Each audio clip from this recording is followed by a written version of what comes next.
முடிஞ்சு போச்சு.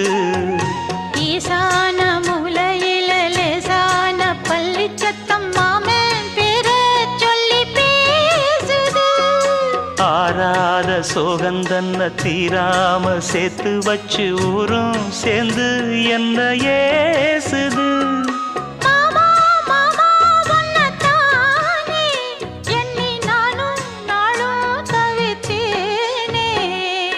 கூண்டுக்குள்ள என்ன வச்சு கூடி நின்ன ஊரை விட்டு கூண்டுக்குள்ள போனதென்ன கோலக்கிளியே.